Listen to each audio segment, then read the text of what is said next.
দোস্ত, এটা মনে রাখো। আজকে তো ওলামায়ে কেরাম চোখের পানি দিয়ে, মহব্বত দিয়ে, ভালোবাসা দিয়ে কত আহাজারি করতেছে তোমাদের কাছে। জীবনের সবচেয়ে বড় আফসোসের বিষয় রে ভাই, একটা ছেলে হলে মনে রাখো, এর চাইতে লজ্জা, এর চাইতে দুঃখ আর কি হইতে পারে যে বছরের পর বছর, দিনের পর দিন ওলামায়ে কেরাম মুসলমানের কাছে একটু নামাজ ভিক্ষা চাইতে আছে যে কত নামাজ পড়ে। এটা কোনো হিন্দুর কাছে বলতেছে না,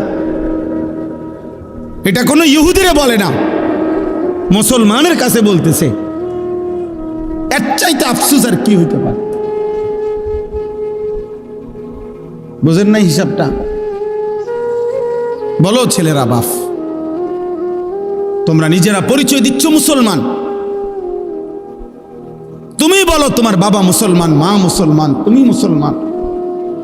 যতবার তোমার ধর্মের পরিচয় জিজ্ঞাসা করছে ততবারই তুমি বললা ধর্ম তোমার ইসলাম, রব তোমার আল্লাহ, নবী তোমার মুহাম্মদুর রাসূলুল্লাহ সাল্লাল্লাহু আলাইহি ওয়াসাল্লাম, কিতাব তোমার কোরআন, তুমি বললা তুমি মুসলমান। হায়, অথচ খোদার 365 দিন, এক বছর এমন পার হয়েছে যেই এক বছরে নাফরমান কোনো দিন ফজরের নামাজ পড়ে না। হায় নির্লজ্জ, বেহায়া, এই অসভ্য, কেমনে নিজের পরিচয় দিলা মুসলমান? মুসলমান এত বড় জানোয়ার হয়? মুসলমান 365 দিন নামাজ পড়ে না, এটারে মুসলমান বলে? তোমার বিবেকে কি বলে? তোমার ইনসাফে কি বলে বেটা? তোমার বিবেকে কি বলে? একটা ছেলে বলো, একজন বাবা বলেন 30 বছর একজন মুসলমান সুদ খায়, এটা মুসলমানের বাচ্চা?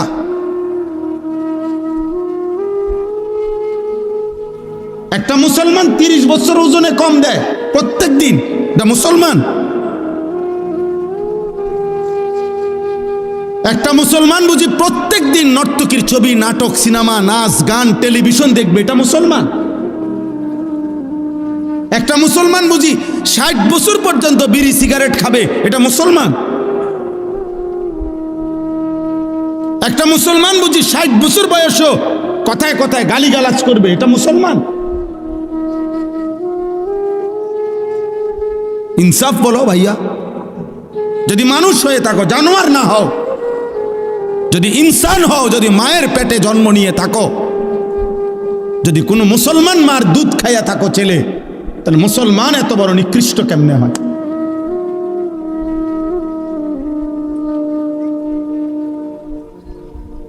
বলো ভাই। রাসূলুল্লাহ সাল্লাল্লাহু আলাইহি ওয়াসাল্লামের সাহাবী হযরতে আনাস ইবনে মালিক, বিখ্যাত সাহাবী আনাস রাদিয়াল্লাহু তাআলা আনহু, নবীজির খাদেম ছিলেন। এই সাহাবী আনাস রাদিয়াল্লাহু তাআলা আনহু ওমর রাদিয়াল্লাহু তাআলা আনহুর জামানায়, হযরতে ওমর যখন ইসলামের দ্বিতীয় খলিফা ছিলেন, তখন পারস্যে একটি যুদ্ধে মুসলিম সাহাবারা যুদ্ধের ময়দানে সাহাবায়ে কেরাম একটানা 24 ঘন্টা, মানে সারা দিন যুদ্ধ করছে, সারা রাত যুদ্ধ করছে। ঘটনাচক্রে ফজরের মুহূর্তে যুদ্ধের ময়দানের অবস্থা এমন তীব্র ছিল যে কোনোভাবে চূড়ান্ত মুখোমুখি দুশ্মনে আর মুসলমানে সাহাবেরা এভাবে ভিতরে ঢুকে গেছে যে যুদ্ধের তীব্র লড়াই চলতেছিল। ওই কিতাবে স্পষ্ট সব তারিখে আছে। ফজরের নামাজ ওয়াক্ত চলে যাইতেছে, কিন্তু মুসলিম সাহাবীরা যুদ্ধের ময়দানে যুদ্ধটা শেষ করতে পারতেছে না কোনোভাবে, কিন্তু ওনারা তীব্র আক্রমণ কইরা শেষ পর্যন্ত যখন আল্লাহ মুসলমানদের বিজয় দিছে, কিন্তু ঘটনাচক্রে এরই মধ্যে সূর্য উঠে গেছে, ফজরের ওয়াক্ত শেষ হয়ে গেছে। সাহাবায়ে কেরাম সূর্য উঠার পরে গিয়া ফজরের নামাজ কাজা করছে। এই একবার আমি নিজে ইতিহাসের নির্ভরযোগ্য কিতাবে পড়ছি রে ভাই। কিতাবে আছে হযরত আনাস রাদিয়াল্লাহু তাআলা পরবর্তীতে মৃত্যু পর্যন্ত, আনাস রাদিয়াল্লাহু তাআলা লম্বা হায়াত পাইছিলেন, উনি অনেক হায়াত পাইছেন, 90-এর ঊর্ধ্বে। পরবর্তী একেবারে বৃদ্ধ অবস্থায়ও যখনই ওনার কাছে ওই যুদ্ধের ঘটনা বলতো, মুসলমানদেরকে আল্লাহ বিজয় দিছেন, উনিও ছিলেন ওই যুদ্ধে, উনি অজরে কাঁদতে শুরু করতেন, কসম খোদার। তো অন্যান্যরা যখন জিজ্ঞেস করতো যে আনাস রাদিয়াল্লাহু তাআলা আনহুকে, সাহাবী আপনি এই যুদ্ধের কথা বললেন, কাঁদেন কা? এই যুদ্ধে তো মুসলমানদের পরাজয় হয় নাই, বিজয়ী হয়েছে, আপনি কাঁদেন কেন? উনি বলছে আল্লাহর কসম, এটাই তো সেই যুদ্ধ যেই যুদ্ধ জীবনে আমার একবার ফজরের নামাজ কাজা করে ফেলছে।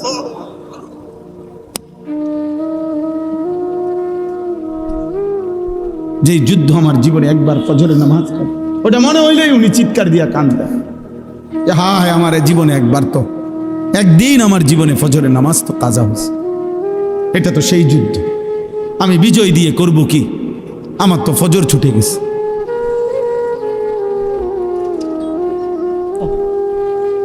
পুরা হায়াতে একদিনের একটি ফজরের নামাজ কাজা হয়েছে, ছেড়ে দেয় নাই। এর জন্য দোস্ত এই পরিমাণ কাঁদছেন যে মৃত্যু পর্যন্ত কাঁদছেন, মৃত্যু পর্যন্ত এই কথা মনে রাখছেন। 18 বছর 20 বছরের প্রিয় ভাই, কিশোর নওজোয়ান সন্তান, আমার 16 বছরের সন্তান আছে, তাইলে তোমরা যাদের বয়স 16, তুমি আমার সন্তান, তুমি আমার সন্তান। আমি তোমারে বললাম 18 বছর 20 বছরের ছোট ভাই, তোকে আমি বললাম, জানতে চাইলাম তোমার কি মনে আছে মোট তোমার এই পর্যন্ত কতগুলো ফজরের নামাজ ছুটে গেছে?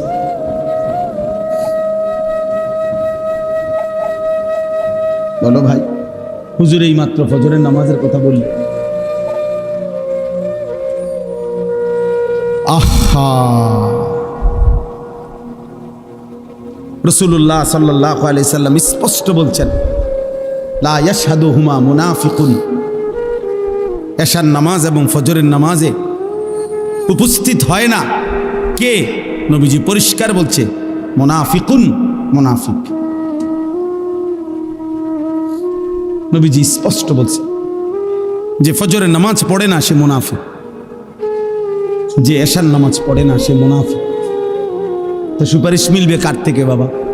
হ্যাঁ, যিনি সুপারিশ করবেন উনি তো তোমাকে বললেন মুনাফিক। তো তোমার সুপারিশ করবে তোমার কোন আব্বায়, তোমার কোন বাপে সুপারিশ করবে? হ্যাঁ, সুপারিশ কি? নবীর সুপারিশ মানে এটার কোনো নিয়ম কানুন নাই। নবী সাল্লাল্লাহু আলাইহি সাল্লাম দুনিয়াতে নাফরমান মৃত্যু পর্যন্ত বিড়ি খাইতে থাকবে, আর মরলেই হাসরের ময়দানে নবী সুপারিশ করে জান্নাত, এই তো না? সুদ খাইতে খাইতে কবরে যাবে, নবীজি হাসরের ময়দানে জান্নাত দিয়ে দিবেন সুপারিশ করে, এই তো সুপারিশ নাকি? কথা বলেন না কেন? এই সুপারিশ। তুমি যুবক নারী দেখতে দেখতে, উলঙ্গ ছবি দেখতে দেখতে, আরে নাফরমান বেনামাজি এই সেজদাবিহীন কপাল নিয়ে তুমি কবরে যাইবা, আর নবী তোমারে সুপারিশ করে জান্নাত দিয়ে দিবে, এইটা নি সুপারিশের অর্থ? কে বলছে এই কথা? কোনো নিয়ম কানুন নাই, কোনো কাগজপত্র নাই, কোনো ফাইলপত্র নাই। আহা, আহ, এজন্য যে আল্লাহর কথা মনোযোগ দিয়ে শুনবে, চুপ থেকে শুনবে, আল্লাহ তার উপরে রহমত বর্ষণ করবে। রহমত বর্ষণ করবে মানে কি? তাফসীরে রুহুল মাআনিতে আছে তৌফিকুত তাআ, ইউওয়াফিকুহুত তাআ, আল্লাহ তাআলা তাকে ওই কথাগুলোর উপরে আমল করার, আনুগত্য করার, আমল করার তৌফিক দান করবে। হযরত এই মাত্র বললেন আমার পরম শ্রদ্ধেয় উস্তাদ, বাংলাদেশের মুরব্বী, বাংলাদেশের হাজারো লাখো উলামায়ে কেরামের অভিভাবক, হেফাজতে ইসলাম বাংলাদেশের সংগ্রামী মহাসচিব আল্লামা শায়েখ সাজিদুর রহমান দামাত বারাকাতুহুমুল আলী একেবারে ছোট্টবেলায় জিন্দেগির প্রথম মাদ্রাসার পড়ালেখা বলতে যা বুঝায় আমি সেটা দারুল আকামি পড়ছি। হুজুর আমার উস্তাদ না শুধু অনেক প্রিয় উস্তাদ, আমাদেরকেও ব্যক্তিগতভাবে অনেক আদর করে, অনেক আদর। সর্বপ্রথম যাদেরকে দিয়ে সর্বপ্রথম যেই বেস দিয়া দারুল আরকাম মাদ্রাসা ওই মেড্ডা পীরবাড়ি চালু হয়েছে যেখানে, আমি সেই বেসের ছাত্র। আমাদেরকে দিয়েই মাদ্রাসা চালু হয়েছে। সেই এই মসজিদ পুরান মসজিদের কাজ, রাস্তার সামনে যেই মসজিদটা আমরা নিজেরা কাজ করছি, মিস্ত্রিরাও করছে, আমরাও কাম করছি। একবেলা পড়ছি, একবেলা মসজিদের কাজ করছি, ছাদ ডালাইয়ের কাজও আমরা করছি আলহামদুলিল্লাহ। তো যাই হোক, বলার উদ্দেশ্য হলো হুজুর এই মাত্র বললেন যে আমল মাকসাদ, বললেন না এখন আমল মাকসাদ। তো আল্লাহ তাআলার কথা যদি কেউ মনোযোগ দিয়ে শুনে, আল্লাহর ওয়াদা যে তোমার উপরে রহমত বর্ষিত হবে, মানে হলো আল্লাহ তাআলা তোমাকে আমলের তৌফিক দিবে। প্রিয় ভাই, আসলে অনেক মানুষ আছে ফিরতে চায়, ফিরতে পারে না। মাঝে মাঝে মন চায় নামাজ পড়তে, সময় কুলায় না, অথবা মানসিকতাই হয় না। অনেকের আছে অনেক গুনাহ ছেড়ে দিতে মন চায়, কিন্তু কে যেন তারে ফিরায় রাখে।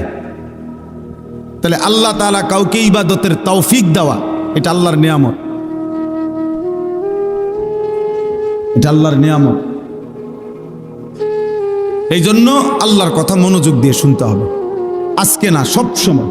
প্রিয় ছেলেরা, কিশোর নওজোয়ান ভাই, মহব্বত করেই আসছো, আমরা বুঝি, ভালোবেসেই আসছো। তো মনে করো আমারে মহব্বত করে আসছো, তো এটার মাকসাদ কি? যে উনি কোরআন সুন্নাহর কিছু কথা বলবে, এগুলো আমি শুনবো, এই নিয়তেই আসছো। তাহলে আয়সা যদি তামসা করো, তাহলে আসলা কেন ভাই? আয়সা যদি তুমি মোবাইল নিয়েই ব্যস্ত থাকো, তো আসলা কেন ভাই? আয়সা যদি তুমি বুট বাদামি খাও, তো আসলা কেন? বুট বাদাম কি পৃথিবীতে আর কখনো মিলবে না? বুট বাদাম কি বেচা কিনা আজকেই শেষ? কথা বলেন না। তাইলে শুধু শুধু এটা তো একটা ম্যাজিক না যে সার্কাস দেখাইলাম, আমি আইলাম, আমরা দেখলেন, এটা তো কোনো কথা না বাপ। আমি এই জন্যই বললাম, দয়া করে সমস্ত ছেলে বাবা সবার কাছে অনুরোধ, আল্লাহর কথা মনোযোগ দিয়ে শুনতে হবে। চোখের দিকে তাকাইয়া শুনলে বরকত, চোখের দিকে তাকাই। হাদিসে স্পষ্ট আছে, সাহাবাই কেরাম এভাবে আল্লাহর নবীর কথা শুনতেন যেন তাদের গর্দান থেকে মাথাটা আলগা করে রাখছে, অর্থাৎ মাথা থাকলে না নড়ত, এমন নিশ্চুপ এবং এমন মনোযোগ যে মনে হয় যেন মাথাই নাই। আবার কোন হাদিসের মধ্যে আছে কাআন্না আলা রুউসিনা তাইর।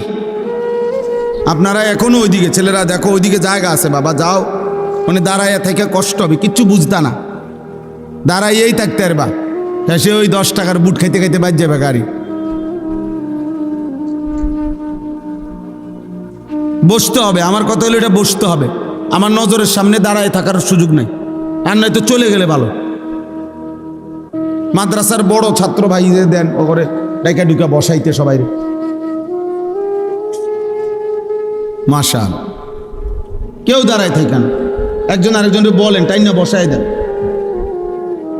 তো সাহাবাই কারাম বলতেছেন কাআন্না আলা রুউসিনা তাইর, আমরা নবীজির চারপাশে বসলাম নবীজির কথা শুনতে, এতটা মনোযোগ যে যেন আমাদের মাথার উপরে পাখি বসছে।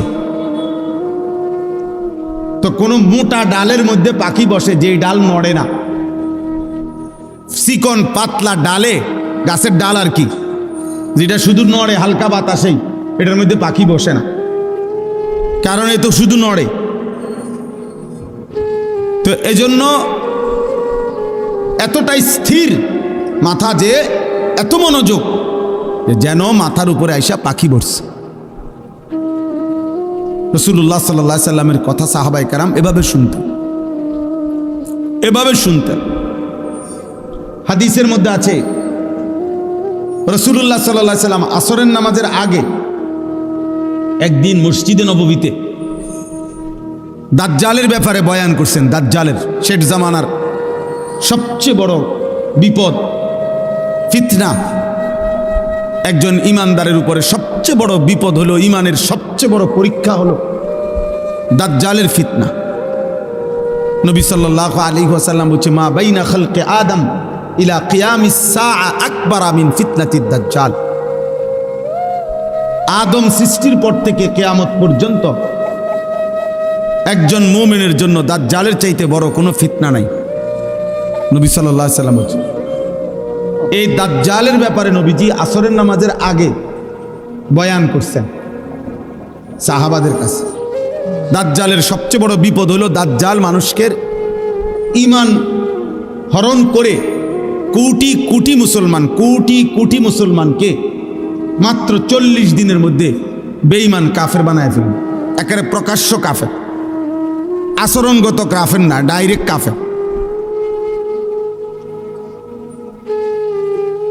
কাফের বানায় ফেলবে। আর কোনো মানুষের জন্য ঈমান হারা হওয়া সবচেয়ে বড় বিপদ।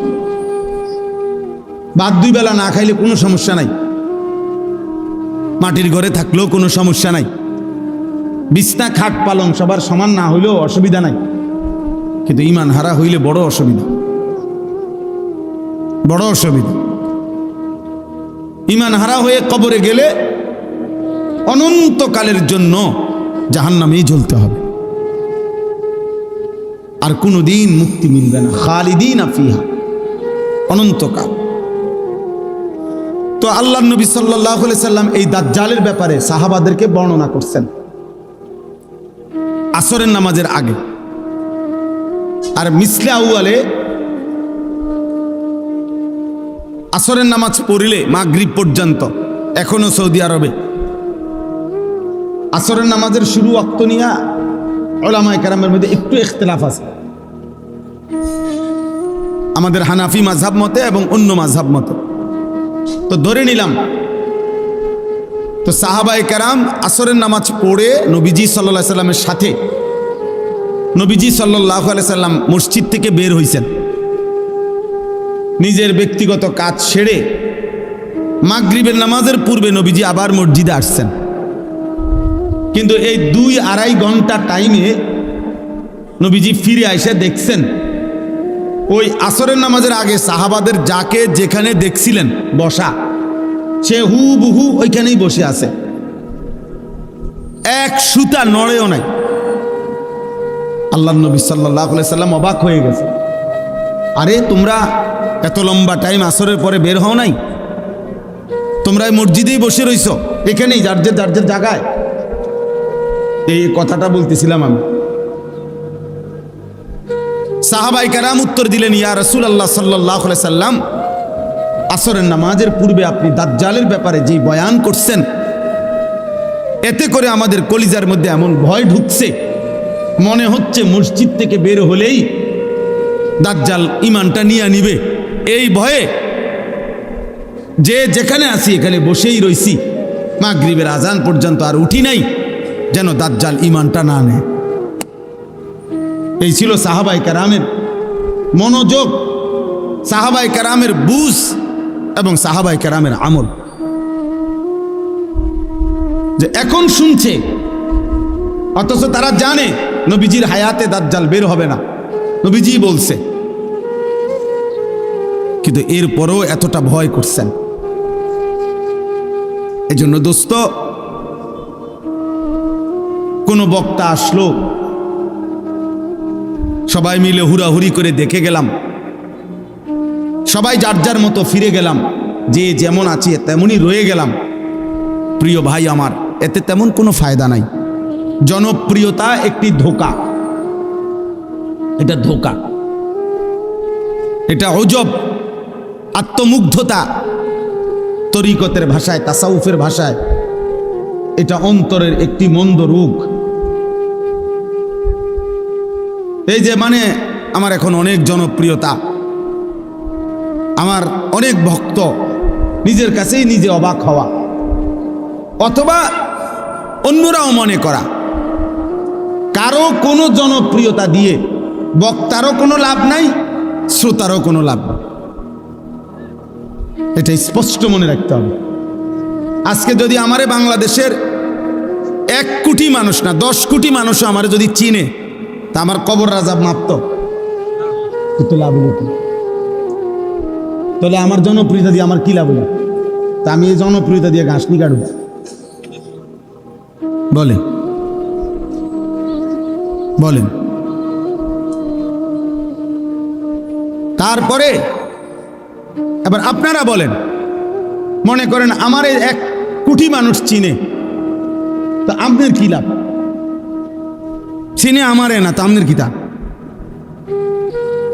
বলো, একটা ছেলে বলো, বাবা তোমার কি লাভ? আমারে চিনে আরি, বুঝলাম। মনে করো আমার 10 কোটি মানুষ চিনে, তো তোমার কি হইছে? তোমার ফায়দা কি? আমারে চিনলে তোমার কি? আমারে না চিনলে তোমার সমস্যা কি? আমি কি তোমার ভাত খাই?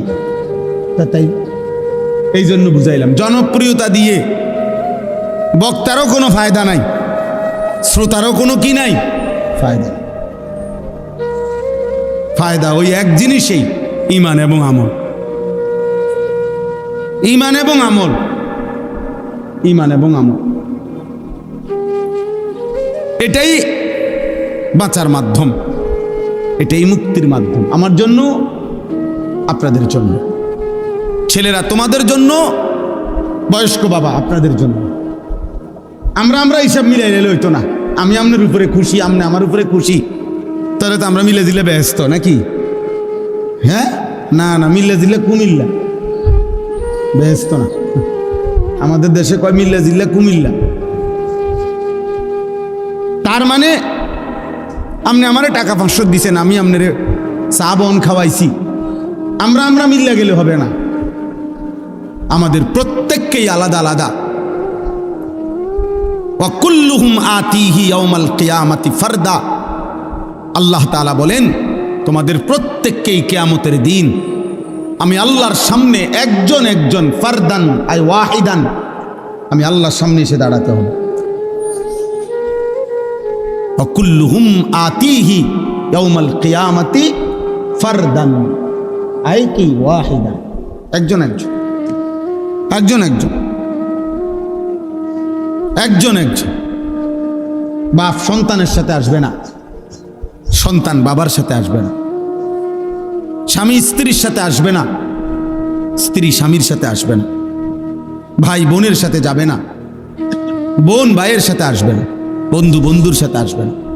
ইয়াউমা ইয়াফিরুল মারউ মিন আখি ওয়া উম্মিহি ওয়া আবিহি ওয়া সাহিবাতিহি ওয়া বানি। ভাইয়া অন্যদিকে তাকায়ও না ভাই, ওরা বসবে, যারা বসার তারা বসবে। নওজোয়ান এদিকে তাকাও। তাইলে আল্লাহ তাআলা বলেন, হাসরের ওই কঠিন ময়দানে ভাই ভাই থেকে পলায়ন করবে, মা পলায়ন করবে, বাবা পলায়ন করবে, স্ত্রী পলায়ন করবে, সন্তানগুলো পলায়ন। এরপরে আর থাকে কি? এরপরে আর কে থাকে? লিকুল্লি ইমরিইম মিনহুম ইয়াউমাইদিন শা'নুন ইউগনি। আল্লাহ তাআলা বলেন, প্রত্যেকেই নিজেকে নিয়ে ব্যস্ত হবে। ইয়া রাব্বি নফসি নফসি, ইয়া রাব্বি নফসি নফসি। আদম থেকে ঈসা, ১৬ লাখ আম্বিয়া, ১৬ লক্ষ নবী কিংবা বেশি কম, এক বন্ধু ব্যতীত, এক মদিনার বন্ধু ব্যতীত সমস্ত আম্বিয়ায়ে কেরামও বলবে, ইয়া রাব্বি নফসি নফসি। আল্লাহ আমাকে বাঁচান, আমাকে বাঁচান, আমাকে বাঁচান, আমাকে বাঁচান। হযরত ইব্রাহিম আলাইহিস সালাম ইসমাঈলকে দেখবে, ডাকবে না, কিতাবে আছে। হযরত ইয়াকুব আলাইহিস সালাম ওনার ছেলে ইউসুফ আলাইহিস সালামকে দেখবে, কিন্তু ডাকবে না। অথচ এটা সেই ইউসুফ দুনিয়ার হায়াতে, যিনি এই ছেলের ভালোবাসায় 40 বছর চোখের পানি ফেলছে। ওয়াবিয়াদ্দাত আইনাহু মিনাল হুজন ফাহুয়া কাযীম। কোরআনে আল্লাহ বলছে, ইউসুফের বিরহে কানতে কানতে ইয়াকুবের দুইটা চোখ সাদা হয়ে গেছে, অন্ধ হয়ে গেছে, কিন্তু আজকে হাসরের মাঠে দেখার পরেও ডাকবেন। মুসা আলাইহিস সালাম ওনার বোন এবং মাকে দেখবে, কিতাবে আছে মুসা নবী বলবে, লা আসআলুকাল ইয়াউমা উম্মি ওয়ালা উখতি, আয় মাওলা মাকেও চাই না, বোনকেও চাই না, বাল আসআলুকাল ইয়াউমা নাফসি, আজ শুধু আমি আমাকে বাঁচাইতে চাই।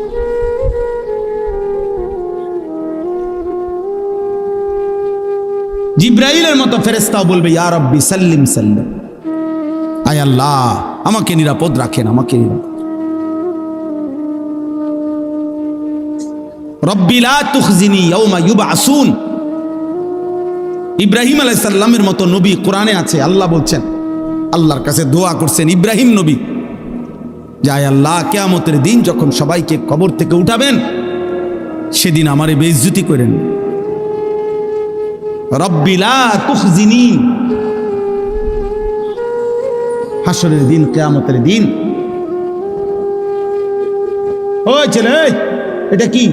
ওই অপদার্থ কোথাকার।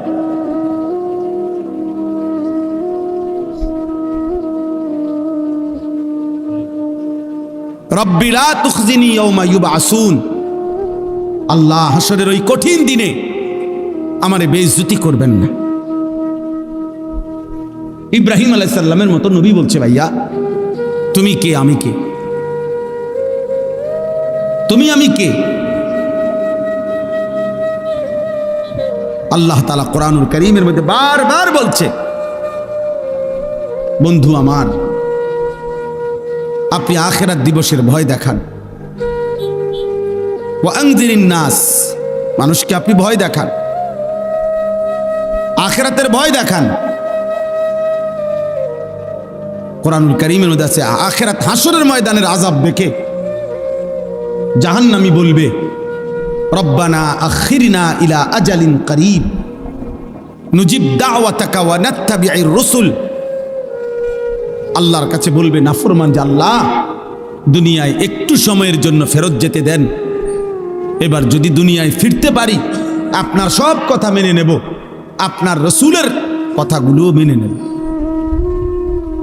আল্লাহ তাআলা বলবেন, না বান্দা, ইতিপূর্বে দুনিয়ায় থাকাকালীন তুমি ভেবেছিলে এমন একটা হাসরের দিন হবে না, আর তুমিও মনে করছিলা তোমার এই সুখ আর নিয়ামত, তোমার এই মাতবুরি আর অহংকার, তোমার এই যৌবন আর সুস্থতা, মা লাকুম মিন জাওয়াল, এগুলো আর কোনোদিন শেষ হবে না।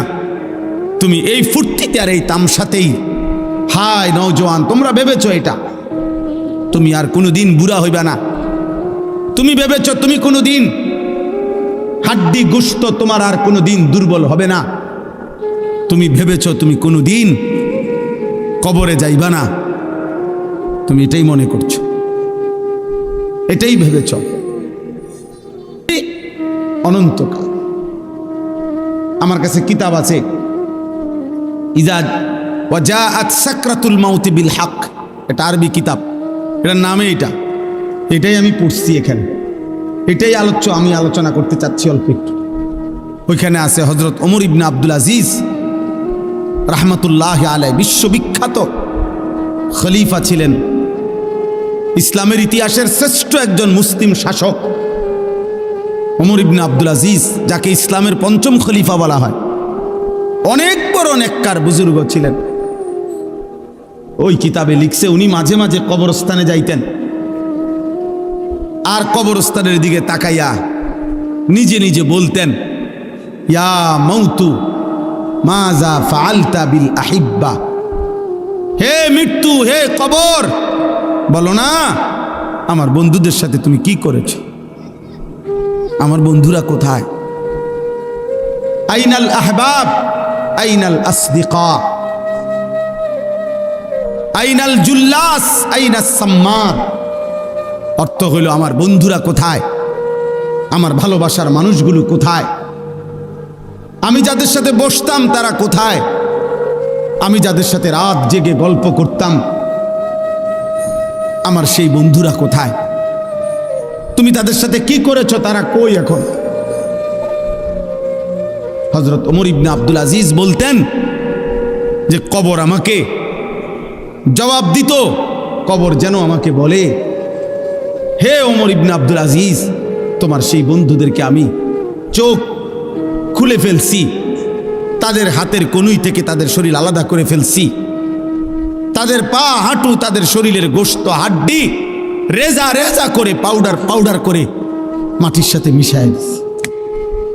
আজ তোমার বন্ধুরা কেউ নাই, আজ তোমার বন্ধুরা কেউ নাই। এজন্য দোস্ত এটা মনে রাখো, আজকে তো ওলামায়ে কেরাম চোখের পানি দিয়ে, মহব্বত দিয়ে, ভালোবাসা দিয়ে কত আহাজারি করতেছে তোমাদের কাছে। জীবনের সবচেয়ে বড় আফসোসের বিষয় রে ভাই, একটা ছেলে হলে মনে রাখো, এর চাইতে লজ্জা, এর চাইতে দুঃখ আর কি হইতে পারে যে বছরের পর বছর, দিনের পর দিন ওলামায়ে কেরাম মুসলমানের কাছে একটু নামাজ ভিক্ষা চাইতে আছে যে কত নামাজ পড়ে। এটা কোনো হিন্দুর কাছে বলতেছে না, এটা কোনো ইহুদিরে বলে না, মুসলমানের কাছে বলতেছে।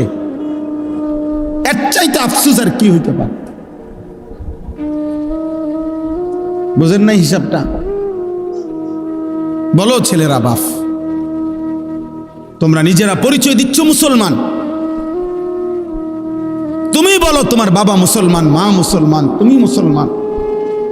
যতবার তোমার ধর্মের পরিচয় জিজ্ঞাসা করছে ততবারই তুমি বললা ধর্ম তোমার ইসলাম, রব তোমার আল্লাহ, নবী তোমার মুহাম্মদুর রাসূলুল্লাহ সাল্লাল্লাহু আলাইহি ওয়াসাল্লাম, কিতাব তোমার কোরআন, তুমি বললা তুমি মুসলমান।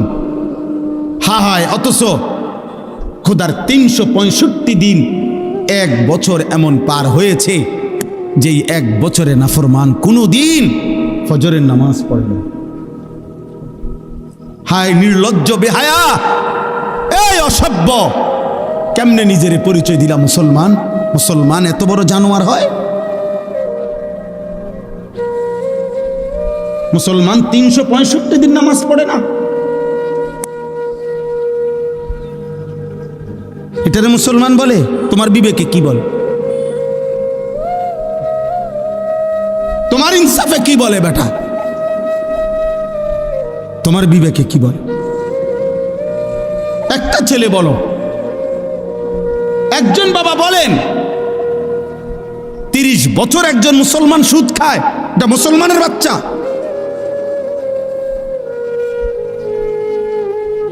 একটা মুসলমান 30 বছর ওজনে কম দেয় প্রত্যেক দিন, এটা মুসলমান? একটা মুসলমান বুঝি প্রত্যেক দিন নর্তকীর ছবি, নাটক, সিনেমা, নাচ, গান, টেলিভিশন দেখবে, এটা মুসলমান? একটা মুসলমান বুঝি 60 বছর পর্যন্ত বিড়ি সিগারেট খাবে, এটা মুসলমান? একটা মুসলমান বুঝি 60 বছর বয়সও কথায় কথায় গালিগালাজ করবে, এটা মুসলমান? ইনসাফ বলো ভাইয়া, যদি মানুষ হয়ে থাকো, জানোয়ার না হও, যদি ইনসান হও, যদি মায়ের পেটে জন্ম নিয়ে থাকো, যদি কোনো মুসলমান মার দুধ খাইয়া থাকো ছেলে, তাহলে মুসলমান এত বড় নিকৃষ্ট কেমনে হয়?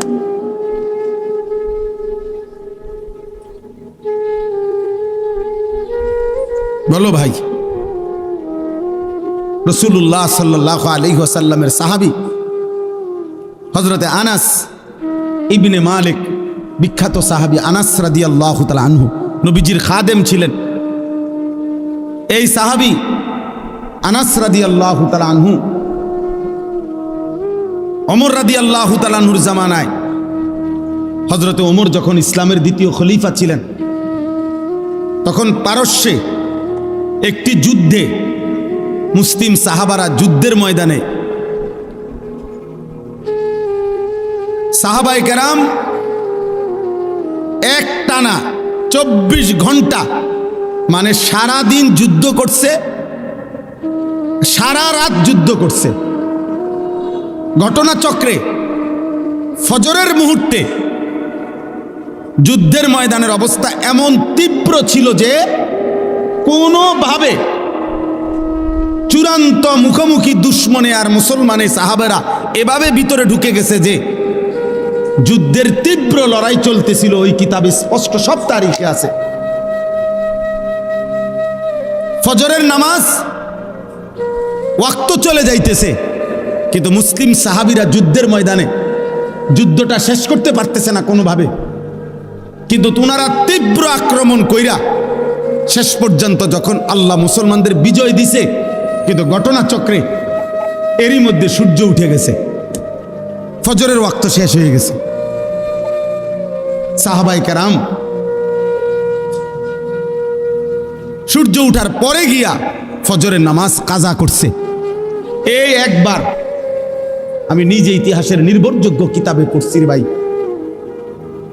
কিতাবে আছে হযরত আনাস রাদিয়াল্লাহু তাআলা পরবর্তীতে মৃত্যু পর্যন্ত, আনাস রাদিয়াল্লাহু তাআলা লম্বা হায়াত পাইছিলেন, উনি অনেক হায়াত পাইছেন, 90-এর ঊর্ধ্বে। পরবর্তী একেবারে বৃদ্ধ অবস্থায়ও যখনই ওনার কাছে ওই যুদ্ধের ঘটনা বলতো, মুসলমানদেরকে আল্লাহ বিজয় দিছেন, উনিও ছিলেন ওই যুদ্ধে, উনি অজরে কাঁদতে শুরু করতেন, কসম খোদার। তো অন্যান্যরা যখন জিজ্ঞেস করতো যে আনাস রাদিয়াল্লাহু তাআলা আনহুকে, সাহাবী আপনি এই যুদ্ধের কথা বললেন, কাঁদেন কা? এই যুদ্ধে তো মুসলমানদের পরাজয় হয় নাই, বিজয়ী হয়েছে, আপনি কাঁদেন কেন? উনি বলছে আল্লাহর কসম, এটাই তো সেই যুদ্ধ যেই যুদ্ধ জীবনে আমার একবার ফজরের নামাজ কাজা করে ফেলছে।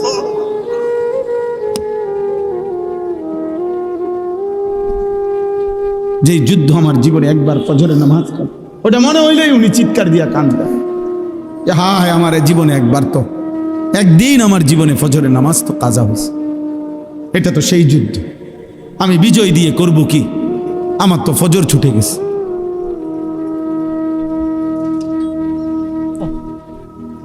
পুরা হায়াতে একদিনের একটি ফজরের নামাজ কাজা হয়েছে, ছেড়ে দেয় নাই। এর জন্য দোস্ত এই পরিমাণ কাঁদছেন যে মৃত্যু পর্যন্ত কাঁদছেন, মৃত্যু পর্যন্ত এই কথা মনে রাখছেন। 18 বছর 20 বছরের প্রিয় ভাই, কিশোর নওজোয়ান সন্তান, আমার 16 বছরের সন্তান আছে, তাইলে তোমরা যাদের বয়স 16 তুমি আমার সন্তান, তুমি আমার সন্তান। আমি তোমারে বললাম 18 বছর 20 বছরের ছোট ভাই, তোকে আমি বললাম, জানতে চাইলাম তোমার কি মনে আছে মোট তোমার এই পর্যন্ত কতগুলো ফজরের নামাজ ছুটে গেছে?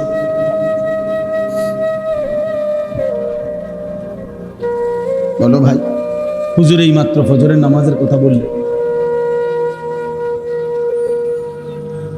আহা,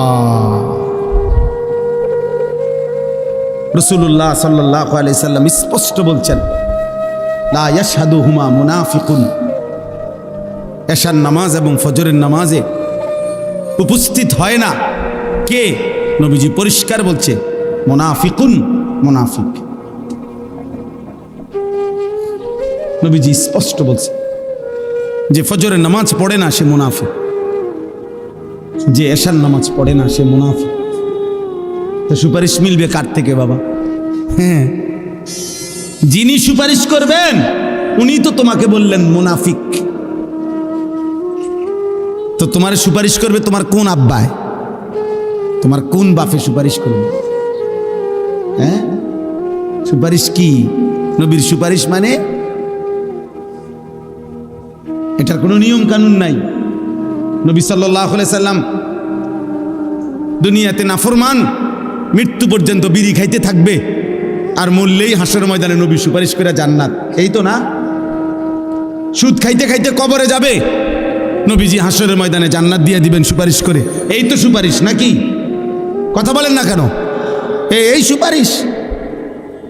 তুমি যুবক নারী দেখতে দেখতে, উলঙ্গ ছবি দেখতে দেখতে, আরে নাফরমান বেনামাজি এই সেজদাবিহীন কপাল নিয়ে তুমি কবরে যাইবা, আর নবী তোমারে সুপারিশ করে জান্নাত দিয়ে দিবে, এইটা নি সুপারিশের অর্থ? কে বলছে এই কথা? কোনো নিয়ম কানুন নাই, কোনো কাগজপত্র নাই, কোনো ফাইলপত্র নাই। আহা আহ ধোকা দিছে অনেকের যে কতক্ষণ ডুললে আর গজল গাইলে আর দুইয়ান দুইয়ান জিলাফি খাইলে আর মুখে শুধু কইবা বিড়ি খাও আর সিগারেট খাও, সুদ খাও আর ঘুষ খাও, বেড়ি তোমার পর্দা করুক বা না করুক, হালাল হারাম মানো আর না মানো, শুধু কইবা নবীরে ভালোবাসি। এটা মুখে কইলে সারবো, এটা মুখে কইবা শুধু, এটা মুখে শুধু বলবা, গুনাহ ছাড়তে হবে না, বন্দেগী করতে হবে না, এমনি এমনি সুপারিশ হয়ে যাবে। সুপারিশের মানে এই হাউজে কাউসারের পানি আপনি সাফ কলের পানি আপনি সিপ দিবেন আর পানি পরে যাব। এটার জন্য কোনো কাগজপত্র দেখাইতে হবে না, এটার জন্য কোনো আমলনামা দেখাইতে হবে না। তাহলে এই জন্য একটা ছেলেকে বললাম, একজন বাবাকে বললাম, যারা ফজরের নামাজ, আমার শায়েখ, আমার হুজুর, আমার উস্তাদ, আমার মুরব্বী বলছেন, আমি এই জন্য ওই কথার তাকিদ করলাম। ফজরের নামাজ মুমিনের নামাজ, ফজরের নামাজ দ্বারা প্রিয় ভাই ছেলেরা, বাবা শোনো বাপ, এটা কঠিন কিছু না, মোটেই কঠিন কিছু না। 4 রাকাত নামাজ কঠিন না, একটা মোবাইলে অ্যালার্ম দিয়ে রাখলেও উঠা যায়। আবার ঘুমাও, ফজরের পরে লাগলে তোমার ঘুম বাকি থাকলে তুমি আবার ঘুমাইও, ফজরের নামাজ পড়ার চেষ্টা না করলে। বিশ্বাস করেন এটা জরুরি বিষয়, এটা জরুরি বিষয়। ফজরের নামাজ অভ্যস্ত হইতেই হবে। রাসূলুল্লাহ সাল্লাল্লাহু আলাইহি ওয়াসাল্লাম বলছেন এটা, যে ফজর পড়ে না সে মুনাফিক। হযরত আব্দুল্লাহ ইবনে ওমর রাদিয়াল্লাহু তাআলা আনহুমা বলছেন, নবীজির জামানায় ফজরের নামাজের অনুপস্থিতি দেখে আমরা মুনাফিক চিনতাম। হযরত আব্দুল্লাহ ইবনে মাসউদ বলছে, নবীজি সাল্লাল্লাহু আলাইহি সাল্লাম কারো ঈমানের ব্যাপারে সন্দেহ করলে তাকে ফজরের নামাজে তালাশ করতেন। যদি ভাবতেন সে মুনাফিক কিনা, তাহলে তাকে ফজরের নামাজে তালাশ করতেন। 2 দিন 3 দিন ফজরে অনুপস্থিত দেখলে নবী বলতেন, হ্যাঁ আমি এমনটাই ভাবছিলাম যে আসলে সে মুমিন না মুনাফিক।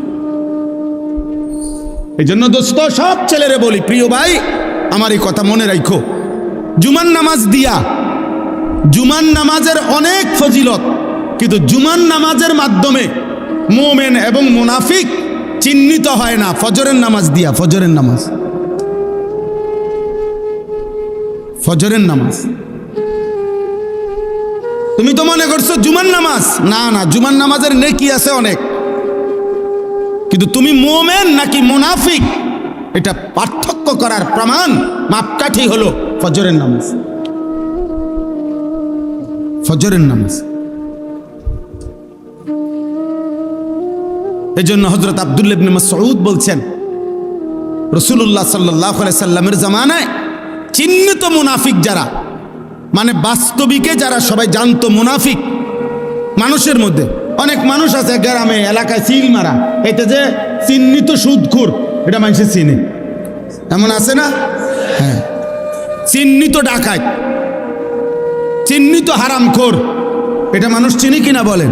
এরকম 2-4 জনের নামে সিল লেগে যায় মানুষের, মানুষ চিনে যে এতে একবার চিহ্নিত জুয়ারি, নেশাখোর, এতে গাঁজাখোর, সবাই জানে। সকল থানার মধ্যে, প্রত্যেক থানায় আপনার ওই এলাকার চিহ্নিত সন্ত্রাসী, চাঁদাবাজ, চোর, ডাকাত, ছিনতাইকারী, নেশাখোর, গাঁজাখোর, ফুট্টাখোর, বাবাখোর, ডাইলখোর, হারামখোর, এগুলোর তালিকা আছে, সম্ভাব্য তালিকা এগুলো আছে, এগুলোর ফাইল থাকে, তুমি জিগাও গিয়া। তো হযরত আব্দুল্লাহ ইবনে মাসউদ বলেন, নবীজির জামানায় এরকম যারা চিহ্নিত মুনাফিক, মানুষে জানতো ভিতরে ভিতরে যে সে মুনাফিক, কিন্তু সে তার মুনাফিকি ঢাকবার জন্য তিনি বলেন যে ওই চিহ্নিত মুনাফিকরাও ফজরের নামাজের জামাতে আসতো, যাতে মানুষ স্পষ্ট মুখের উপরে মুনাফিক না বলে, পিছে পিছে কয় কিন্তু সামনাসামনি যেন না বলে, এই জন্য ফজরের নামাজে আসতো। আব্দুল্লাহ ইবনে উবাই মদিনার মুনাফিকদের সর্দার ছিল, সে প্রথম কাতারে নামাজ পড়ত যাতে মানুষে মুনাফিক না ডাকে। এই জন্য দোস্ত অনুরোধ করলাম, ফজরের নামাজ বিজয়ের নামাজ, ফজরের নামাজ ইনকিলাব, পরিবর্তনের নামাজ। আজকে এই জন্য আমার হুজুরের ওই কথার থেকে আমিও গুরুত্ব দিলাম। তোমরা একটা একটা ছেলে, মনে আমার কাছে কিতাব আছে গাড়িতে,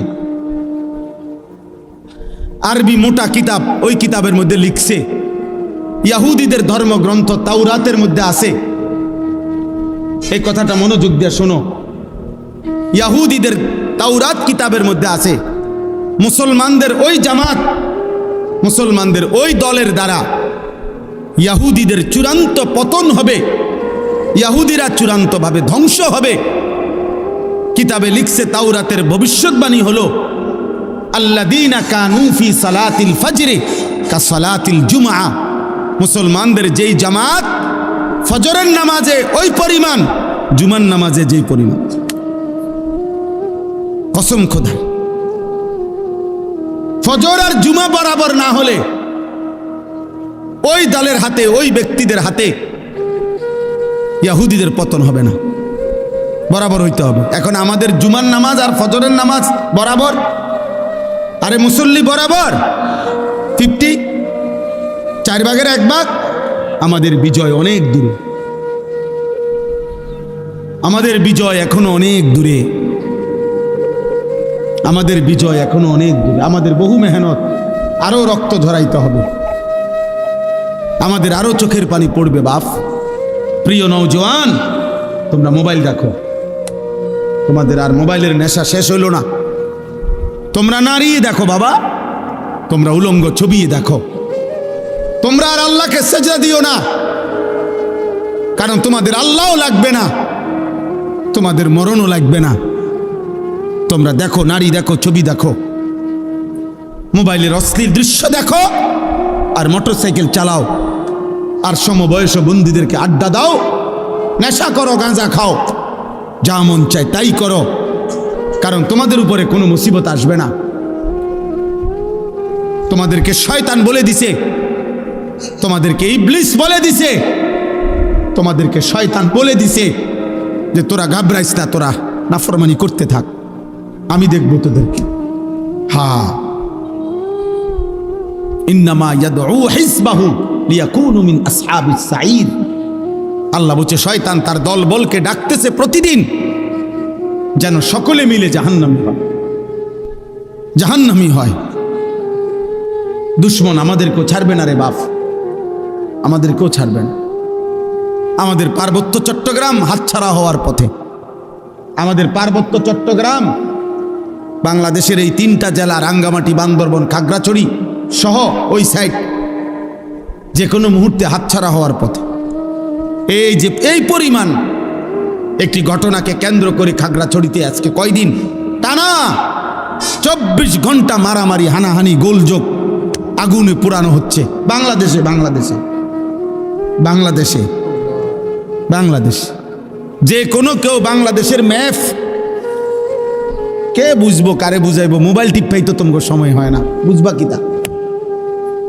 বাংলাদেশের মানচিত্র দেখলেই বোঝা যাবে এ কোনা দিয়া পার্বত্য চট্টগ্রাম। এটা এমন একটা জিনিস যেটা কেচি দিয়ে যদি এমনি কাইটা দেয় এটা আলাদা হয়ে যাবে, বাকি এটা থাকবে। যেই কোনো সময় কেচি দিয়ে কাটার মতো। বাংলাদেশের 10 ভাগের 1 ভাগ হলো এই 3টা জেলা, আর বাকি 61টা জেলা বাংলাদেশের 9 ভাগ। বিশাল অঞ্চল, জেলা যদিও 3টা, এরিয়া অনেক বড়, বিশাল বড় এরিয়া।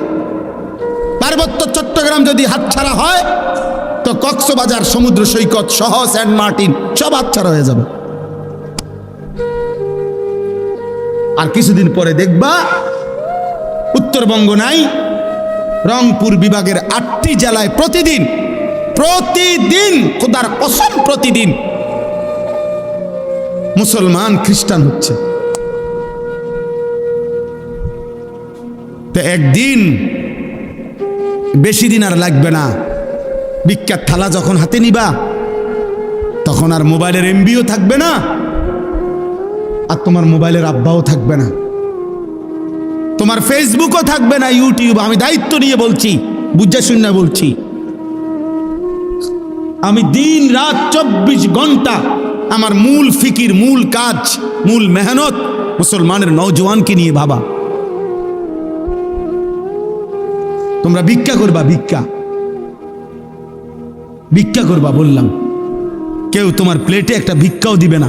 সন্তান, তুমি দেখো আজকের খবর নাও, ওরা জানে না, ওরা এই ছোট ছোট বাচ্চা, এক এক বাচ্চার কাঁধের মধ্যে, পিঠের মধ্যে, হাতের মধ্যে বাটি, বক্স, গাঁটটি, কত কিছু বোঝা, পায়ে জুতা নাই। ও জানে না ও কোথায় যাচ্ছে, ও জানে না ও কোথায় যাচ্ছে।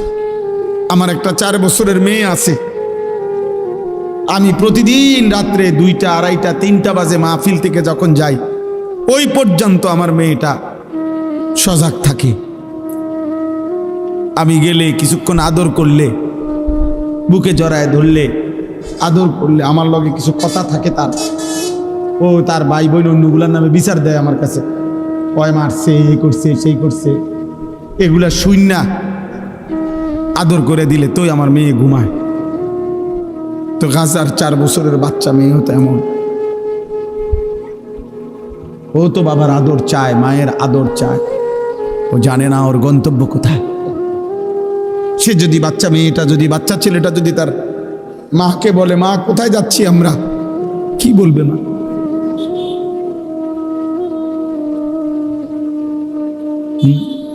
কি ভাবছো ছেলেরা?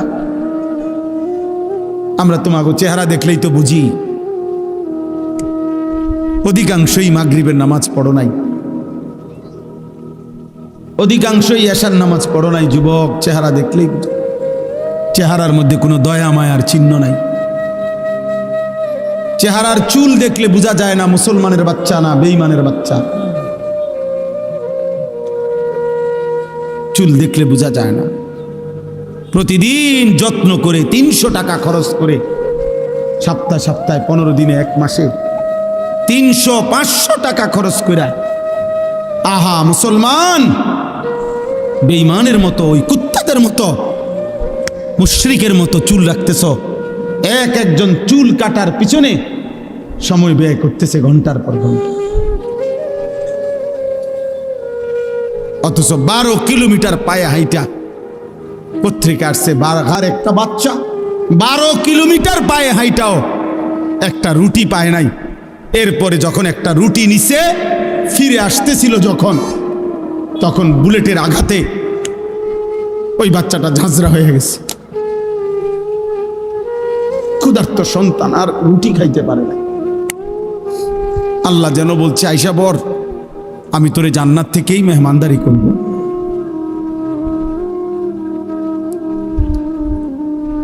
আমি তোকে জান্নাত থেকেই মেহমানদারি করব। এই জন্য বাপ, আমি একজন ছেলের আশায় আছি। আমি কোনো প্রার্থী না, আমার কোনো মার্কা নাই, আমি কোনো নির্বাচনী জনসভায় আসি নাই। আমি আশা করি কোনো একজন ছেলেও যদি ভাবো যে আমার বদলানো দরকার, আমার আল্লাহর সাথে, আমাদের আল্লাহ ছাড়া আগেও কেউ ছিল না, আগামীতেও কেউ নেই। আমরা বেঈমানদের মতো সমপরিমাণ। আমরা যদি 200 কোটি মুসলমানও রাত দিন মাড়ি গাড়ি পরিশ্রম করি, তারপরও কাফের মুশরিকদের সমপরিমাণ দুনিয়া, অর্থ সম্পদ, ক্ষমতা, অস্ত্র সরঞ্জাম আমাদের হবে না। আমি বললাম এটা হবে না। আল্লাহ যদি কাফের চাইতে বেশি পরিমাণ দুনিয়া ইমানদারদেরকে দিত, তো নবী মুহাম্মদকেই দিত। কথা বোঝো নাই?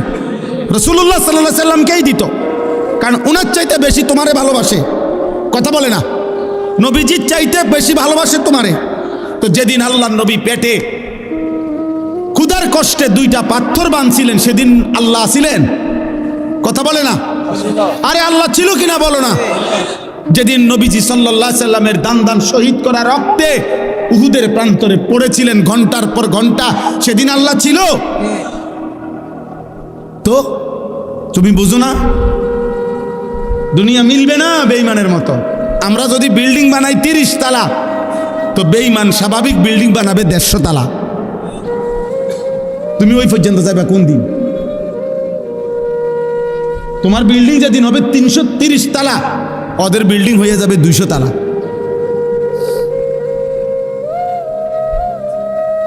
হ্যাঁ হ্যাঁ, এই জন্য হবে না। আমাদের মাধ্যম একটাই, আমাদের আল্লাহ। আমাদের মাধ্যম, আমাদের সম্পর্ক, আমাদের রাত গভীরের কান্না, আমাদের চোখের পানি, আমাদের সাধ্যমতো প্রস্তুতি এবং আল্লাহর মদদ, এটাই আমাদের বিজয়ের মাপকাঠি। তাহলে এখন আমার দুঃখের কথা এটাই শুধু, যে না আমাদের কাছে সমপরিমাণ কাফের মুশরিকদের সমপরিমাণ অস্ত্র ক্ষমতা কিছুই নাই, আবার আমরা আল্লাহর সাথে সম্পর্ক ছিন্ন করে ফেলতেছি। নামাজও পড়ি না, রোজাও রাখি না, হারাম করে যে 30 বছর হারাম খায়, এটা কি সুদখোর, তে প্রতিদিন হারাম খাচ্ছে, প্রত্যেক দিন ওজনে কম দেয়। যার স্ত্রী বেপর্দা, এই অসভ্য মহিলা প্রতিদিন বেপর্দা। যার ঘরে টেলিভিশন চলে, তার ঘরে প্রত্যেক দিন নাটক, সিনেমা, নর্তকীর ছবি চলে। কিরে ভাই, আল্লাহর সাথে আমরা এইভাবে সম্পর্ক বিচ্ছিন্ন করলাম কেন? তাহলে আল্লাহর সাথেও আমরা সম্পর্ক ছেড়ে দিলাম। তোমরা ছেলেরা নামাজও পড়ো না, সেজদাও করো না, আবার দুনিয়ায় বাঁচবার জন্য কাফেরদের সমপরিমাণ অস্ত্র ক্ষমতা সম্পদ এটাও তো তোমাদের নাই, তো টিকবা কেমনে? না আল্লাহ আছে তোমার, না তোমার দুনিয়াবি সম্পত্তি। আল্লাহ যদি বাঁচায় তোমাদেরকে, তুমি ভেবে দেখো বাপ, আগামী 20 বছর পরে যদি তুমি বা তোমার পরিবার বংশধর সন্তানের নিরাপত্তা না থাকে, কি হবে বাপ? গুনাহ তো আযাব টেনে আনে। কোরআনুল কারীমে আছে কিনা, আল্লাহ এটা বারবার বলছি কিনা, আমাদের সমস্ত আযাব গজব দুনিয়াতে যা হয় কিসের কারণে? গরু ছাগলের গুনার কারণে। কার গুনাহ? কার গুনাহ বলেন না? মানুষের গুনাহ। বিমা কাসাবাত আইদিন নাস, মানুষের হাতের কামাই। বিমা কাসাবাত আইদিকুম, আল্লাহ বলছে তোমাদের হাতের কামাই। আমাদের গুনাহ না গরু ছাগলের গুনাহ? গরু ছাগলের তো কোনো গুনাহই নাই, কুকুর বিড়ালের তো কোনো গুনাহই নাই। আমাদের গুনাহ আমাদের উপরে আযাব আনবে। নবীজি বলছে তোমাদের গুনাহ তোমাদের উপরে আগুনের বৃষ্টি আনবে। খোদার কসম, হাদিস। তোমাদের গুনাহ তোমাদের জন্য ভূমিকম্প টেনে আনবে। তোমাদের গুনাহ তোমাদের মাটি ধসায় দিবে। তোমাদের গুনাহ তোমাদের চেহারা বিকৃত করে দেবে। তোমাদের গুনাহ তোমাদের উপরে পাথরের বৃষ্টি বর্ষণ হবে। হ্যাঁ, ফারতাকিবু ইনদা যালিকা রিহান হামরা ওয়া জালজালাতান ওয়া খাসফান ওয়া মাসখান ওয়া কাযফান। আল্লাহ নবী সাল্লাল্লাহু আলাইহি সাল্লাম বলছে, কিয়ামতের পূর্ব মুহূর্তে আগুনের লাল বৃষ্টি হবে, জালজালাতান ভূমিকম্প হবে, খাসফান ভূমি ধসিয়ে দেওয়া হবে, মাসখান চেহারা বিকৃত করা হবে, কাযফান পাথরের বৃষ্টি বর্ষণ হবে। ওয়া আয়াতিন তাতাবাউ কানিজামিন কুতিয়া সিলকুহু, নবীজি বলেন একটার পর একটা এভাবে আযাব আসবে যেন এই তসবির দানা এখান দিয়ে কাইটা দিলে 100 দানা পড়তে মাটিতে কয় ঘন্টা লাগবে? আল্লাহর নবী খোদার কসম উদাহরণ দিয়ে বলছে, কানিজামিন কুতিয়া সিলকুহু, যেমন তসবির দানা মালা যেমন কেটে ফেললে সব ফুল পড়ে যায়, মালা বানাইলে সব দানা পড়ে যায় একটার পর একটা। যদি 10 মিনিট বৃষ্টি হয়, তাইলে বৃষ্টির ফোঁটা যে জমিনে পড়ে, এক এক ফোঁটার মাঝখানে ব্যবধান কয় মিনিট? বুঝেন নাই কথা? বৃষ্টির ফোঁটা পড়ে যে, এক ফোঁটা পড়ার কয় মিনিট পরে আরেক ফোঁটা পড়ে? অনবরত অনবরত অনবরত কিনা? না ব্যবধান আছে? ব্যবধান। আল্লাহ নবী বলছে কাওয়ামামাকিল কাতর, তোমাদের উপরে মুসিবত আসবে বৃষ্টির পানির ফোঁটার মতো, তসবির দানা ছিঁড়ে ফেলার মতো, কাকিতাইল লাইলিল মুজলিম। এগুলো সব কিয়ামতের পূর্বের কথা, এটি হয়ে গেছে এই যে কথা না, নূহ নবীর জমানার কথা বলেন। নবীজি বলছে অন্ধকার অমাবস্যার রাত্রির মতো তোমাদের উপরে মুসিবত আসবে, কিছুই খুঁজা পাইবা না। কি করা উচিত? আল্লাহর নবী বলছে ইউসবিহুর রাজুলু মুমিনান ওয়ায়ুমসি কাফিরান, সকালবেলা থাকবা মোমেন, সন্ধ্যা হয়ে যাবা কাফের। সন্ধ্যায় ছিলা মোমেন, সকালে হয়ে যাবা কাফের। আল্লাহ নবী সাল্লাল্লাহু আলাইহি সাল্লাম এক সাহাবী হুযাইফাকে বলছিলেন, হুযাইফা, যদি কোনোদিন আল্লাহর পথে চলতে গিয়ে কাউকে খুঁজে না পাও, তাহলে একা গাছের শিকড় গোড়ালি কামড়াইয়া ধরা একা হলেও দ্বীনের উপরে থাইকো। ওয়ালাউ আন তাআদ্দা বিআসলি শাজারাতিন হাত্তা ইউদরিকাকাল মাউত ওয়া আনতা আলা যালিক। মৃত্যু পর্যন্ত আমি অনুরোধ করলাম, আমরা বলার চেষ্টা করছি, আমরা তোমাগরে বুঝাইবার চেষ্টা করছি।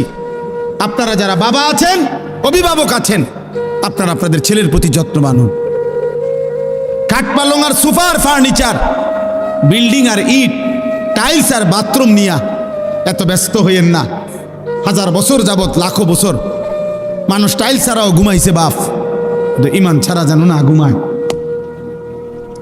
মাটির বিছানায়ও ঘুমাইলে কিছু হয় না রে বাপ, কিন্তু সেজদা ছাড়া ঘুমাইলে বিপদ হবে রে বাপ। আপনার ছেলে যদি মাটির বিছানায়ও ঘুমাইতো অসুবিধা হতো না, যদি ফজরের নামাজ পড়তো। আর লাখ টাকার যদি পালঙ্কেও ঘুমায় অথচ ফজরের নামাজ পড়ে নাই, তো বিপদ হবে আপনারও, আপনার ছেলেরও, মেয়েরও, স্ত্রীরও।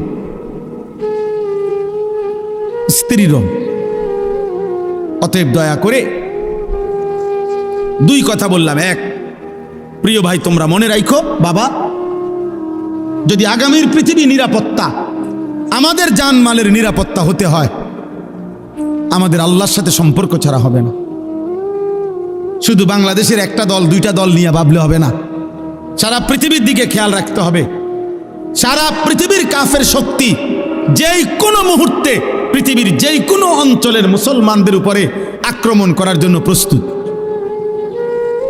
আর একবার শুরু করলে আরেকবার ঘুরে দাঁড়াইতে কষ্ট হয়ে যাবে। আজকে ৭৬ বছর যাবত চীনের মুসলমান ইসরায়েলের হাতে রক্ত দিচ্ছে, এটা হলো ঐতিহাসিক তথ্য। আজকে ৬১ বছর যাবত রোহিঙ্গা মুসলমানরা বার্মার বৌদ্ধ কাফেরদের হাতে রক্ত দিচ্ছে। একদিন না, একদিন। আজকে ৭৬ বছর যাবত কাশ্মীরের মুসলমান ইন্ডিয়ার বেঈমানদের হাতে রক্ত দিচ্ছে। একদিন না দোস্ত। এই জন্য একবার কাটিয়ে ফিরে গেলে আরেকবার সোজা হইয়া দাঁড়াইতে অনেক সময় লাগবে, অনেক সময় লাগবে, অনেক সময়। এই জন্য এটা একটা বিষয়। আগামী প্রজন্ম নিরাপদ থাকতে হলে তোমরা নামাজ পড়তে হবে। আমার একটা কথা, একটা ছেলে কল্পনা করো, মনে করেন, সবাই ভাবেন তো যে এইখানে মনে করেন যদি 10,000 সাহাবী মদিনার কল্পনা করেন, নবীজির যুগটা, একটা মিনিট মনে মনে ভাবেন তো আপনারা যে আমাদের নবী সাল্লাল্লাহু আলাইহি সাল্লামের জামানায় মনে করেন 10,000 সাহাবী নবীজির সামনে বসা। কয় হাজার? তো নবীজি তাদের সামনে বসা, এটা হিসাব ধরেন তো 10,000 সাহাবীর মধ্যে গুনলে, মানে 1 2 3 4 5 6 7 8 করে গুনলে তো একজন হবে 1, আরেকজন হবে 10,000, হবে না? মানে সংখ্যা হবে কিনা এরকম কথা বলে না। কিন্তু প্রশ্ন হলো এখন আমার, যে এবার আমরা কল্পনা করেন তো 1 নম্বর জন মনে করেন সামনে বইছে, আর 10,000 নাম্বার যার সিরিয়ালে উনি মনে করেন একদম পিছনে। তো এই 10,000 সাহাবীর সামনে কল্পনা করেন যে ফজরের নামাজ পড়তো কয়জন, কয় পার্সেন্ট? কথা বুঝছেননি আমার? 5 ওয়াক্ত নামাজ পড়তো কয় পার্সেন্ট? কথা বলে না। হারাম থেকে বেঁচে থাকতো কয় পার্সেন্ট? হালালের উপরে চলতো কয় পার্সেন্ট? তো বিজয় তাদের হবে না, তো আমগুনি হবে। এবার আমরা এখানে হিসাব করি, এখানে আমরা যদি 1000 মানুষ হই, তো এবার আমাদের হিসাব করেন, গুনেন, আমরা গুনেন ফজরের নামাজ কয় পার্সেন্ট?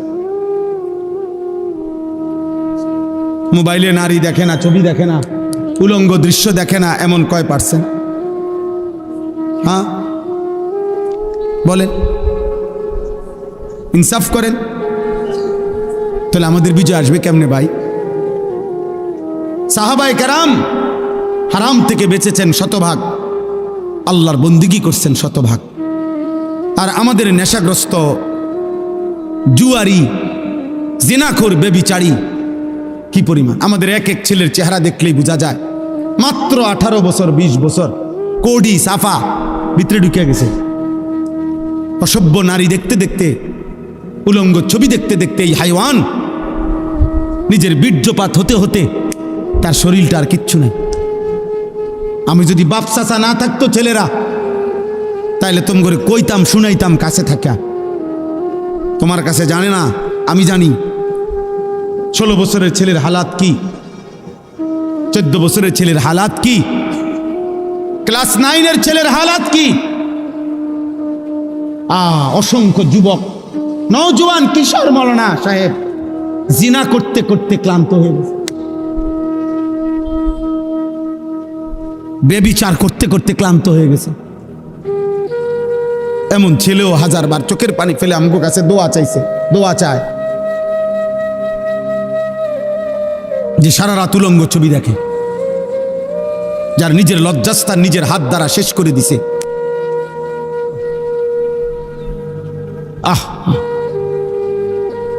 কোন মানুষের শরীরের স্বাস্থ্য, শক্তি, শৌর্য সবকিছুই শেষ করে দিচ্ছে। কি পরিমাণ সন্তান, কি পরিমাণ মানুষ নেশাগ্রস্ত দেখেন।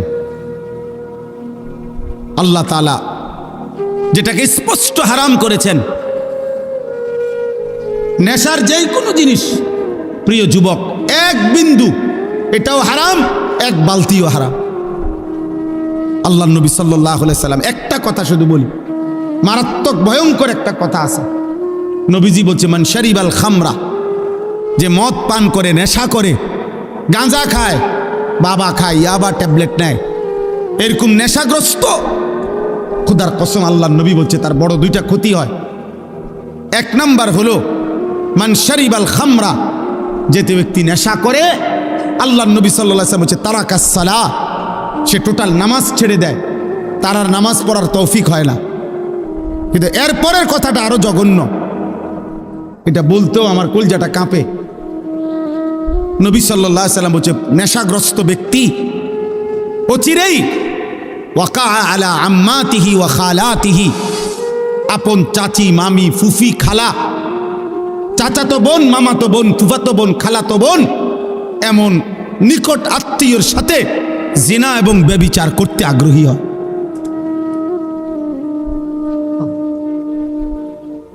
আল্লাহর কসম নবী বলছে। এজন্য যে নেশাখোর ওই জিনাখোর, যে নেশা করে সে জিনাও করে, যে জিনা করে সে নেশাও করে। হ্যাঁ, যেখানে গান বাদ্য হয় সেখানে জিনা ব্যভিচারও হয়, যেখানে জিনা ব্যভিচার হয় সেখানে গান বাদ্য হয়। এই 3 জিনিস একসাথে, নেশা, নারী, গান একসাথে, এক প্যাকেজ, এক প্যাকেজ। যেখানে মদের আড্ডা সেখানে গানেরও আড্ডা, নারীরও আড্ডা, যেখানে নারীর আড্ডা সেখানে মদেরও আড্ডা, গানেরও আড্ডা। আল্লাহ আমাদেরকে হেফাজত করেন, আল্লাহ আমাদেরকে হেফাজত করেন।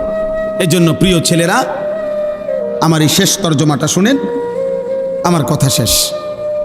আল্লাহ তাআলা বলেন, ওয়ালাকাদ খালাকনাল ইনসানা, আল্লাহ আমাদেরকে আমাদের মৃত্যুর কথা মনে করায় দেওয়ার জন্য, মৃত্যুর কথা আল্লাহ কয়েকটা কথা বলছে।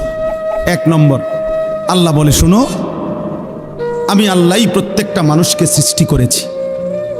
1, ওয়া না'লামু মা তুওয়াসবিসু বিহি নাফসু, আল্লাহ তাআলা বলে প্রত্যেকের অন্তরের গভীরে যত গুনাহের কুমন্ত্রণা, গুনাহের আগ্রহ আমি আল্লাহ জানি, লুকাইতে পারবা না আমার। আল্লাহ থেকে লুকানো সম্ভব? কথা বলেন না, উঠাউঠি করেন না। আর 5টা মিনিট শেষ, আমার তর্জমা বললেই শেষ। দোয়া করে যাও ভাই, ছেলেরা কষ্ট করছো, দোয়া করো, দোয়া করে যাও। এরপরে ওয়া নাহনু আকরাবু ইলাইহি মিন হাবলিল ওয়ারিদ।